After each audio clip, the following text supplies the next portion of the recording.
Molweni emakhaya.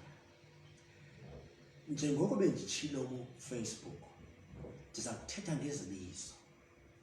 Yintoni izibizo? Wena mntu usenzileyo isiXhosa e-high school uyakwazi uba yintoni isibizo. Siqhubekeka kuloo ndawo ke ngoku. Isibizo ligama lento ephathekayo okanye engaphathekiyo. Umntu, umoya, imoto, idesika, njalo njalo njalo njalo. Isibizo ligama lomntu. Ubonewe, ubulelwa, ulazola, ulubabalo, njalo njalo njalo njalo. Kwakhona isibizo likwabhekiselele kwigama lendawo. iKapa, iGoli, iPitoli, njalo njalo. Kulungile ke, enkosi. Masiqhubekeke. Xa uthetha ngezibizo, uthetha izibizo zakhiwe ngezi zinto zimbini ezizakhe, izimaphambili kwakhona nesiqu. Wena ke mntu usenzileyo isiXhosa uyakwazi uba isimaphambili senziwa liceba nesisekelo. Isiqu senziwa yingcambu nesigqibelo. Umzekelo, umntu, iceba, isisekelo, ingcambu, umntu. Sisibizo ke eso. Sithatha ngezo nto zinjalo. Okay. Apha emhlabeni izibizo zahlulwe zazindidi ezimbini. Zimbini iindidi zezibizo. Sinezibizo ezibuthathaka, weak nouns. Sibe nezibizo ezomeleleyo, strong nouns. Uyazibona ke nango amahlelo esithetha ngayo 1, 3, 4, 6, 9. Nazo ezomeleleyo njengoba uzibona ihlelo 2, 5, 7, 8, 10, 11, njalo njalo njalo njalo. Njengoko ubona unamehlo.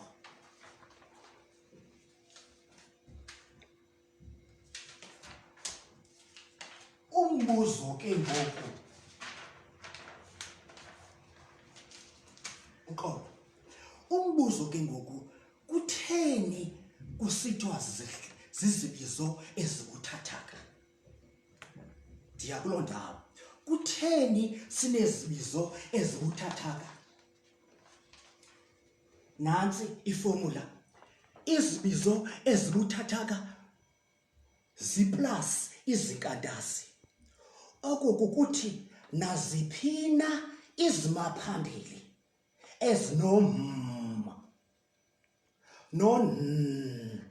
nasal sounds kuthiwa zizinkantasi. Sithi ezo zibizo zibuthathaka. For example, umntu, umthi, imilambo, amatye, inja. They are weak nouns ngenxa yeziya zinkantasi.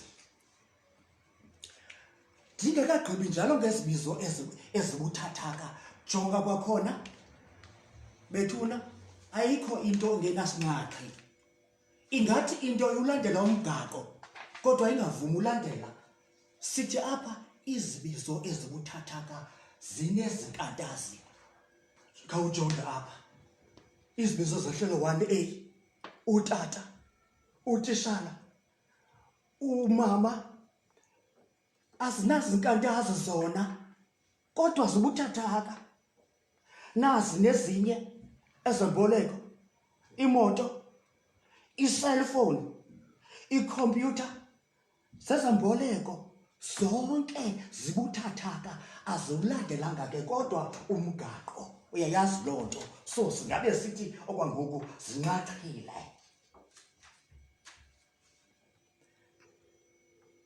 Now ngoku sizawungena kwezomeleleyo. Kutheni kuthiwa zizibizo ezomeleleyo? Izibizo ezomeleleyo zeziya zingu-minus, yi-opposite yeziya zithe plus zibuthathaka. Ezi zibuthathaka, ezi zomelele azinazo izintantazi. Jonga izimaphambili, akho n, akho nasal sound phaya, kuzo zonke zomelele. Kuthiwa zizibizo ezomeleleyo. Mfundi, ndiyathemba uba usenam. Khawujonge apha. Xa ujonge apha, ngokwale nto ndigqibuyithetha, inoba zeziphi ezomeleleyo? Inoba zeziphi ezibuthathaka? Ya ke base bandijonga abafundi, base bancoma. Unyanisile nawe. Umfundi number 1, unumber 5, unumber 7, nonumber 8. Wezibuthatha unyanisile, uchana icwethe ngotholo. Zonke ke ezinye ezingazibizanga zona zezomeleleyo.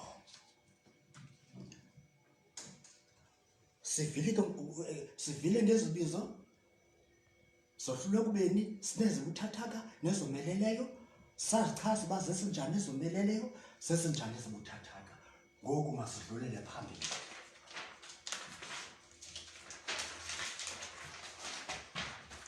Ngoku ndifuna sithethe ngehlelo ngalinye, kodwa sizowagqiba onke amahlelo. Isimaphambili nenguqulelo ethi yenzeke kwihlelo ngalinye. Khawujonge apha kwihlelo 1. Umntu, umfundi, umfundisi, umzukulwana, zonke ezi zimaphambili. Nangona esasikhamiso sesisekelo sidukile nje singasisebenzisi, kodwa siza kusisebenzisa xa sifuna uthetha, kuba siza kuthi umntu uthetha, umfundisi ushumayela. Okwangoku masibe sizika sinjeya. Jonga esi simaphambili, sihlonyele phambi kwazo zonke iziqu zezibizo, nokuba silungu linye, nokuba simalungu mabini, fundi, nokuba simalungu mathathu, nokuba simalungu mane, sona uyahlonyelwa. Kwakhona sinazo nezi ziqu, kwakhona xa ndisengeza kwezi ziqu, kwezi zimaphambili zehlelo 1, jonga naphaya isengu umahluko ngoba ezaziqu phaya aziqali ngazikhamiso. Apha ziqala ngezikhamiso.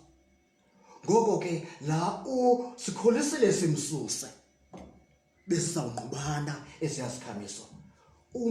Akhi, umakhi, enzi, umenzi, ona, umoni, njalo njalo.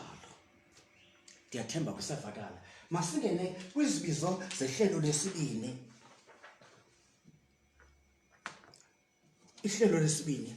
Apha sinezimaphambili ndikholwa kuwabeka omabini ndawonye sikwazi uwathelekisa. Apha apha ngu-aba ezinye. Ese simaphambili singu-aba sihlonyelwe nokuba isiqu sesibizo silungu linye. Abantu, abafundi malungu mabini, abasebenzi malungu mathathu, njalo njalo njalo njalo. Sibe nazo nezi ziqu zezibizo ezi zimaphambili zingu-apa. Esentsusa usukile la kaloku kuba apha isiqu sesibizo siqala ngesikhamiso. Ngoko ke ualowa usukile deda kaloku mhlangana endaweni yenywangi. Nantsi inywangi, wena mhlangana udede. Ndicela ngoku sithethe ngezi zino-abe.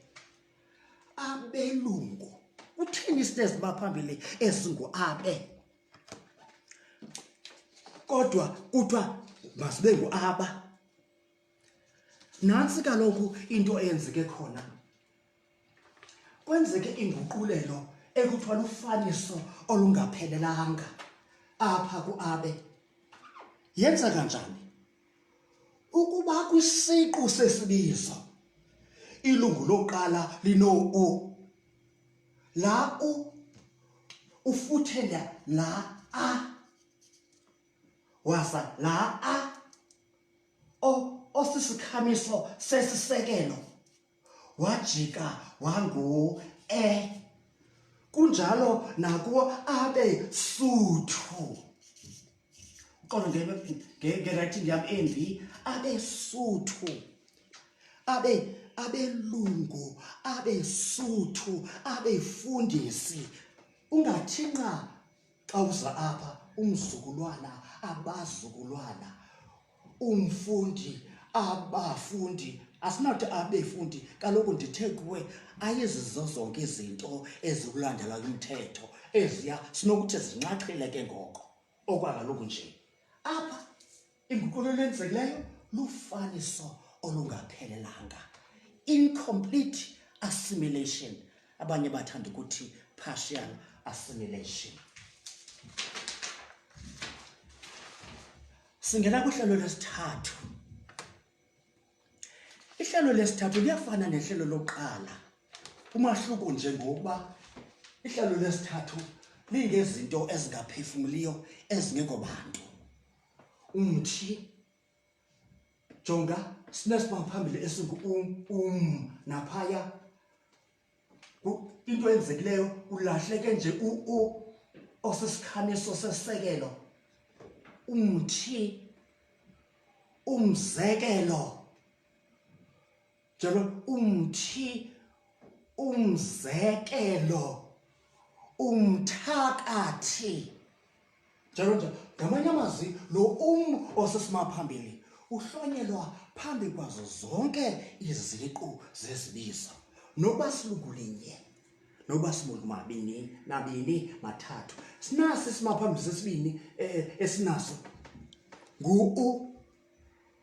Hayibo, unyanisile nyhani titshala? Ndinyanise nyhani mntanasekhaya. Isisekelo esingu-mu sidukile phaya. Sazi njani uba sidukile? Khawuthathela gama umoya ulise kwisininzi imimoya. Umi uvela phi? Kaloku bedukile nakuya. Umbona, imimbona. Oh, ewe, inguqulelo apha kushiywe isisekelo. Sashiyeka neceba nesiqu. Lihlelo lesithathu ke elo. Ihlelo lesine andilenzanga kuba alinanguqulelo sinalo. Endisibone zibalulekile mna. Ndikhethe uba ndenze eli, ndiqhubeke phambili ndenze ihlelo lesihlanu. Akungaba alikho ihlelo lesine. Mna ndibonanga sizathu soba ndithethe ngalo kuba lisisininzi sehlelo lesithathu. Khasijonge apha kwihlelo lesihlanu. Jonga sino-ili, ilifu, ilivo, iliso. Unokuthini ke ngesi simaphambili? Esi simaphambili sihlonyelwa kuphela kwiziqu zezibizo ezilungu linye. Ukuba isiqu sesibizo simalungu mabini, uli uyaduka njengoba usibona. Asithi iliqela, sithi iqela. Isiqu simalungu mabini, ipolisa simalungu mathathu, ivukuvuku simalungu mane. Ngamanye amazwi ndicela uqaphele le nto. NaseSingesini kuthiwa knowledge. Kukho laa K singambiziyo. Asithi knowledge. Hayi, I know that. No.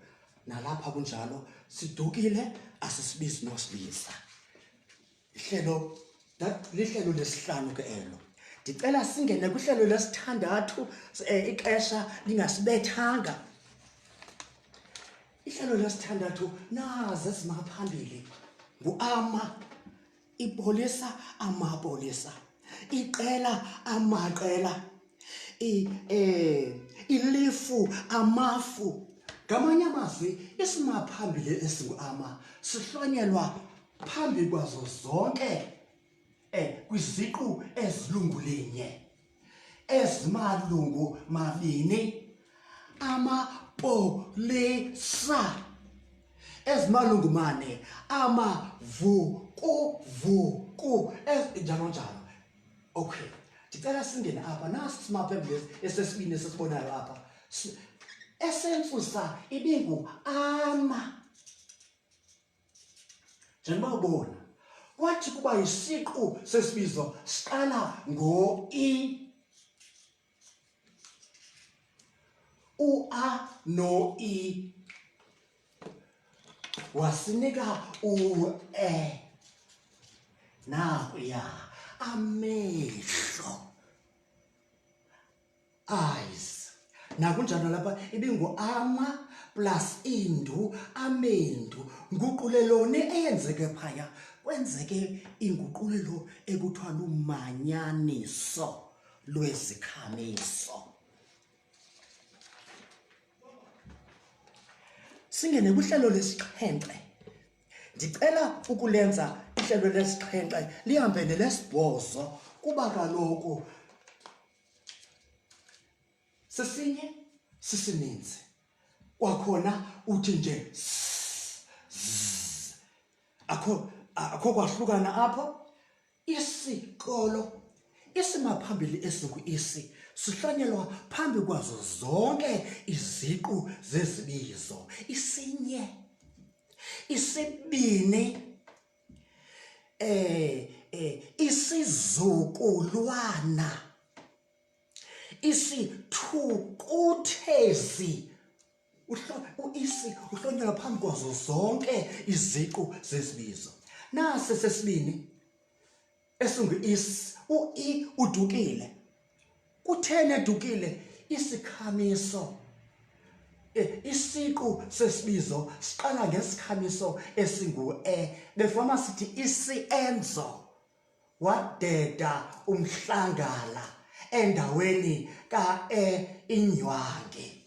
Isiono, isono. Ngokunjalo nalapha sibe nesimaphambili sesithathu engu-isa, isabhokhwe, isakhwatsha, isagwityi, njalo njalo. Siyasondela, siya ugqibeni, ungabi sanyebelezela. Ngoku sizawuthetha ngehlelo lethoba.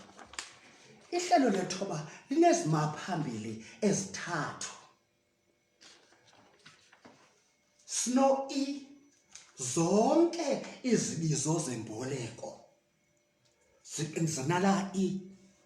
I-cellphone, ihotele, ikholeji, iyunivesithi, idesika, imoto, iholo. Ndibala ntoni na? Izimaphambili sesibini zingu-in, inja, indlu, incwadi, indlobongela, njalo njalo njalo njalo.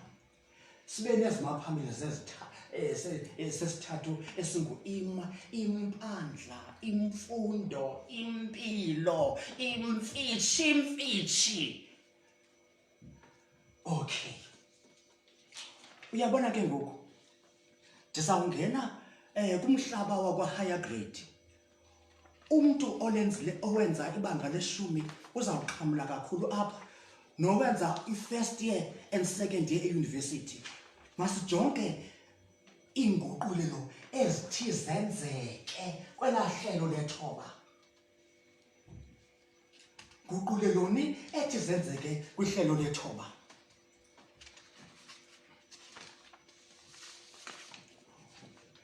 Nguquleloni ethi inguqulelo yokuqala kwenzeka unkantaziso. unkantaziso, nantalization. Yintoni unkantaziso kokuqala? Ifuthe elenziwa sesasinkantazi songqameko kwiqabane elilandelayo ngenxa yesasinkantazi singu-N kulapha upha uphulukene no-H, impilo. Ngenxa yesinkantazi uhahaza lulahlekile. Kwakhona ngenxa yesinkantazi nalapha ngokunjalo asithi inkulu. Oh, inkulu indlu yakho, sithi inkulu. U-H ulahlekile ngenxa yala N. Lunkantaziso olo. Masijonge apha.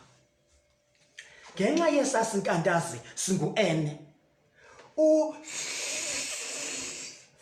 sisifutho ujike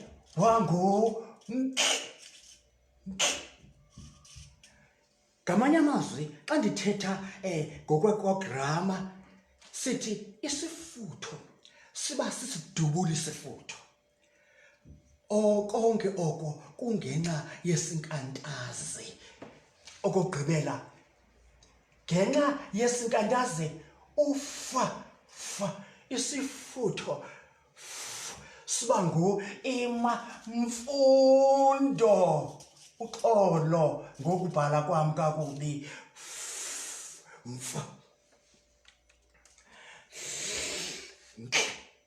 Lunkantaziso olo. Inguqulelo yokuqala. Masigqibezele ngesibini inguqulelo. Eyesibini inguqulelo, ndicela ube nomonde kum uyive kakuhle lena yesibini. Masijonge apha. Kwenzeka again ufaniso olungaphele. Kuleya bekwenzeka unkantaziso, ngoku kwenzeka ufaniso olungaphelelanga. Ndenze ngabom phaya ukwenzela esa space ndisigqibe. Okay. Ndicela uqaphele lento. Sithe lo N usinkantaziso ngqameko ifani yakhe. Isinkantaziso ngqameko sithe sakumiswa neqabane lemilebe. Sajika, asithi inbi lento ngenze yona. Sithi imbi. Isinkantaziso ngqameko sijike saba sisinkantazi semilebe. Why?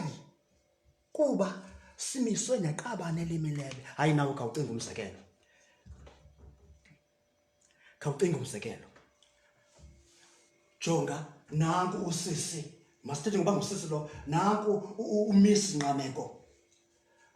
Apha uthe uMiss Ngqameko, unkosazana Ngqameko, uthe akumiswa nalo mnumzana Mlebe Mazinyo. Wajika wathatha nefani yakulo Mlebe Mazinyo sithi imfundo. La M xa sinofonetika unobhalwa olahlobo. Lowa ngowemilebe ulathi ngolahlobo. Uba lesinofonetika ifonetiki isenziwa ezikoleni. Unkosazana Ngqameko umiswe nesoka lokwamlebe Mazinyo. Wajika unkosazana lo wathatha ifani yapha kuba kaloku wendile waba imfundo waba sisinkantazi somlebe Mazinyo. Lufaniso olungaphelelanga olo. Okugqibela jonga lapha isinkantaziso ngqameko simiswe neqabane lamakhuhlangubo. Vela sajika saba njeya inkulu. Jonga sinobhalo lwahlobo ngokwafonetiki ngolahlobo. Nazo ke ngamanye amazwi izimaphambili zakwahlelo 9 zibini zenzeka ngaxeshanye. Xa usithi imfundo kwenzeka into ezibini ngaxeshanye. Unkantaziso apho isifutho siba ngumfo. Kwenzeke ufaniso ongaphelelanga apho aba ngumma njengoba sibonile. Okay, Siyagqibezela ke ngoku. Masiqhubekeke ihlelo 11.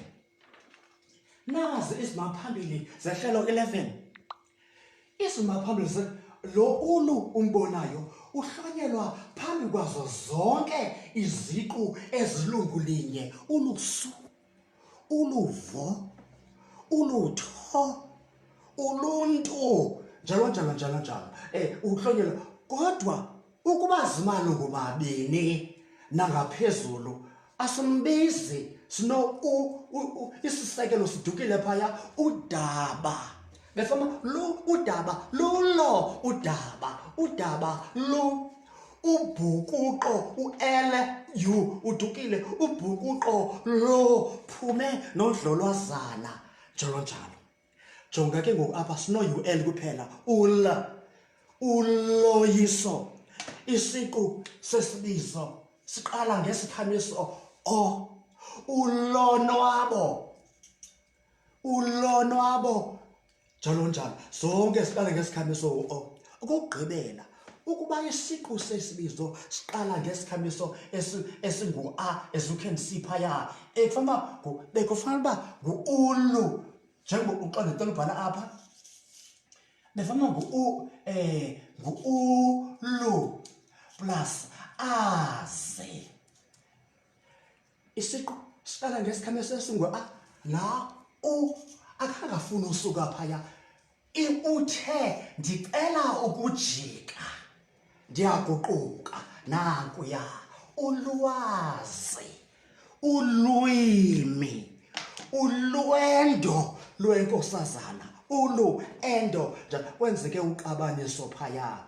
Whereas phaya kwenzeke uguzulo lowa umbonayo. Uguzulo lwesikhamiso sesekelo kwenzeke uqabaniso njengoba ubona. Ndiyathemba uba usahamba nam, ndiyagqibezela ngoku. Singena kuhlelo le-14 le-14. Nazi ezimaphambili zakhona.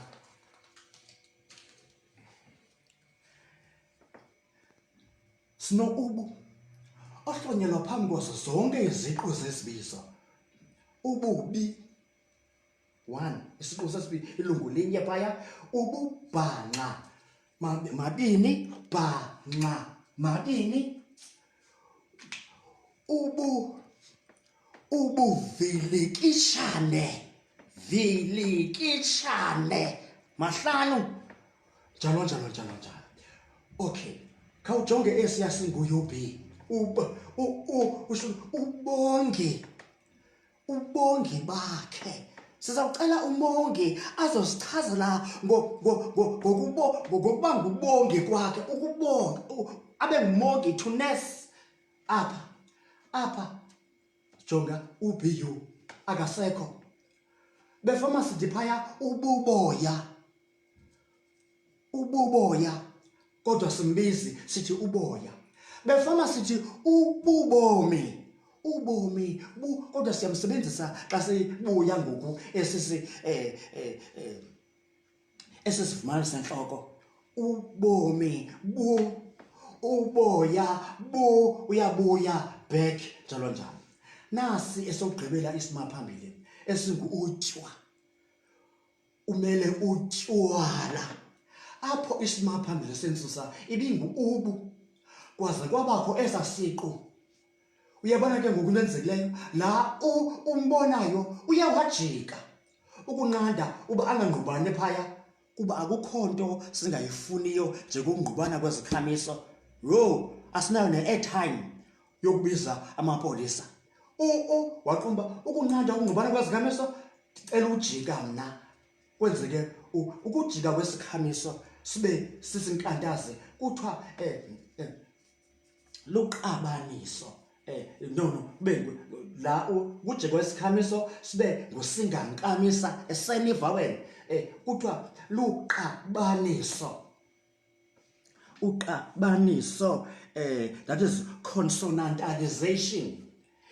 Apha ube ngutywa, lunkalakahliso, palatalization. Ngamanye amazwi phaa kutywala kwenzeke unkalakahliso. wajika wanguwo kwenzeka uqabaniso satsho sakwazi ukuthi utywala kule lockdown. uDonovan uthi bana khawumbele Andizikumbela nje ufuna nombele. Okokugqibela ngoku sizawuthetha ngezima phambili njani kubila abafundi ndixoleleni ndisemsebenzini apha. Sithetha ngoku ngezibizo zehlelo le-15. Sino uku apha. Lo uku osisimaphambili uhlonyelwa phambi kwazo zonke iziqu zezibizo, nokuba silungu linye ukutya, nokuba simalungu babini taka ukutaka, noba simalungu mathathu ukuthakatha. Okay, ukutaka, okay, taka start, okay, ukuthakatha njalo njalo. Now sibe no uk na njengoba uqonda isikhamiso sika siguzulwe phaya kuba isiqu sesibizo siqala ngesikhamiso esingu-o. Ndiyaqonda uba sowuqaphela ngoku ukuba isiqu sesibizo siqale ngesikhamiso esingu-o, siyamsusa totally. Okugqibela sino kwa originally uqolo ngokuthi originally ngokwentsusa besikade besinesimaphambili esingu-uku njengoba besitsho phaya, kodwa kuba esi sikhamiso siqala ngo-a, wathi kaku andiyindawo ndicela ujika ndibe moyimbi, wajika uku wanguwo kwenzeke uqabaniso, ukwazi, ukwanda njalo njalo. Ndicela ke ugqibezela ngelithi ndiyayivala ngoku esi sifundo, ndiyathemba usonwabele, kodwa ndifuna nje ukuthi zonke izibizo zehlelo 15 kuthiwa xa kubhekiswa kuzo kuthiwa zizikhankanye xa zibizwa. Okay, kuthethwa ukuthi xa kuthiwa zizikhankanye kuthethwa ukuba zinokusetyenziswa, zineempawu zezibizo, zikwanazo neempawu zezenzi. Ndicela ukwenzela nje lo mzekelo ukubonisa olu phawu lobukhankanye. NgesiNgesi kuthiwa zii-infinitives. Ubeke wabaleka mlungukazi uJoji. Okay, jonga uthi emntwini ndifuna, I want, ndifuna ukutya kwam, ukutya kwam.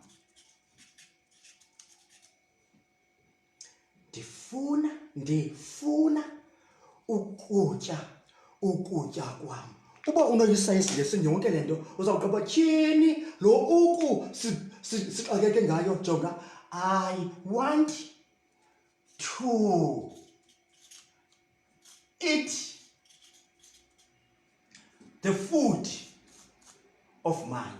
Ndifuna, ngamanye amazwi izibizo zehlelo 15 zizizikhankanye kuba kaloku maxa wambi zinokuba zizibizo, zinokuba zizenzi.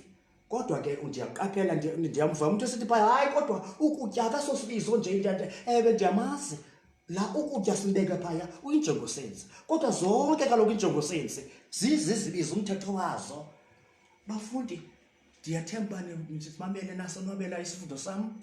Kwiveki ezayo ndizawuthatha ndiphonononge izenzi uba zakhiwe njani, ndichaze iindidi zazo. Hlala nam, ndiyanithanda emakhaya.